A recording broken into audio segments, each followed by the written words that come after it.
আল্লাহর নবী একবার তারে ডাক দিছে, আমাদের সাথে দিয়া দেন।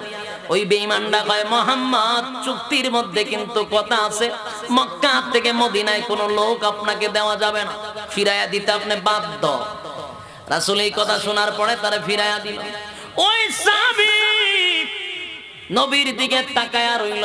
সাহাবায়ে কেরাম বরদাস্ত করতে পারে না, বরদাস্ত করতে পারে না।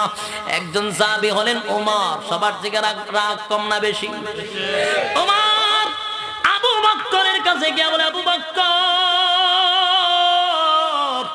ইসলাম কবুল করার পরে নবীর কোনো কথা আমি মানতে নারাজ হই নাই, সব কথা আমি মেনে নিছি রে, কোনদিন নবীর কথা অবাধ্য হই না ইসলাম গ্রহণ করার পরে।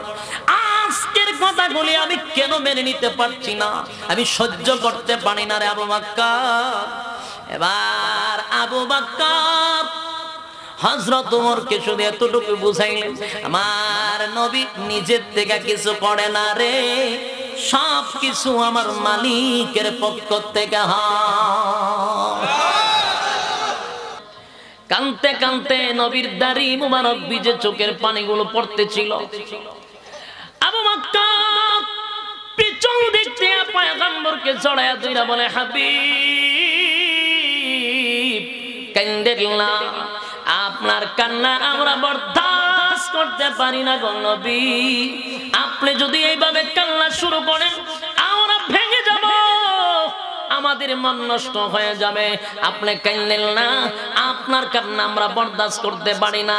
ওগো নবীজি, আমার দিলের সাক্ষী দেয় গো নবী,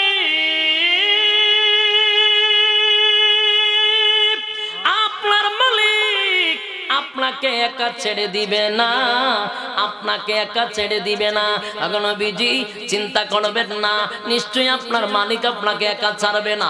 এবার আল্লাহর পয়গম্বর হাত লাগাইয়া বলে, আবু বকর আমার চিন্তা লাগতেছিল, আমার সাহাবায়ে কেরামদের পেটে খাবার নেই, হাতেও অস্ত্র নেই, শরীরের মধ্যে আঘাতের চিহ্ন, বল না কেমনে যুদ্ধের ময়দানে গিয়া 1000 বেঈমানের সাথে মোকাবেলা করে। আল্লাহর নবীকে আল্লাহর পয়গম্বর ডাক দিয়া বলে, মালিক আপনি যদি চান আপনার জমিনে আপনার নাম থাকতো, তাহলে আমাদের কি যুদ্ধের মধ্যে বিজয় দান করেন, আর আপনি যদি মনে করেন আপনার জমিনে ইসলাম থাকবে না, আল্লাহ বললে ওয়ালার কোনো প্রয়োজন নাই গো, তাহলে আমরা শাহাদাত বরণ করতে রাজি। এরকম কথা যদি পয়গম্বর বলে, আল্লাহর পয়গম্বরের কান্না দেখা পয়গম্বর সাহাবায়ে কেরামদেরকে একত্রিত করলেন, আনসার সাহাবী, মুহাজির সাহাবী সবাইকে নিয়ে মিটিং করলেন, সবার কাছ থেকে পরামর্শ নিলেন যুদ্ধ কি করব।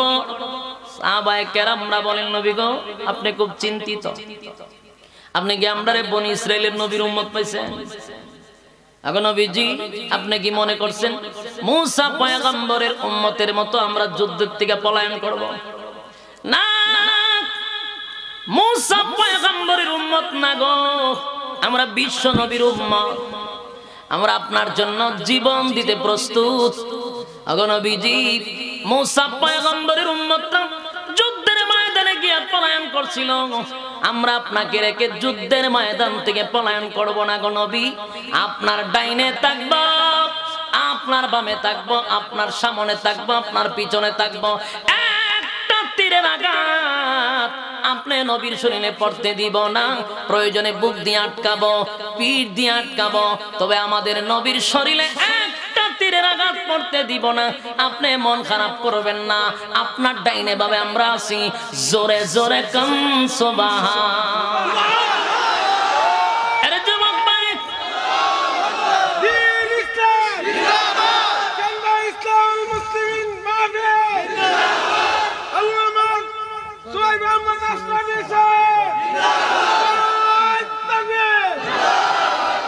যুবক ভাইরা আমার, আল্লাহর পয়গম্বর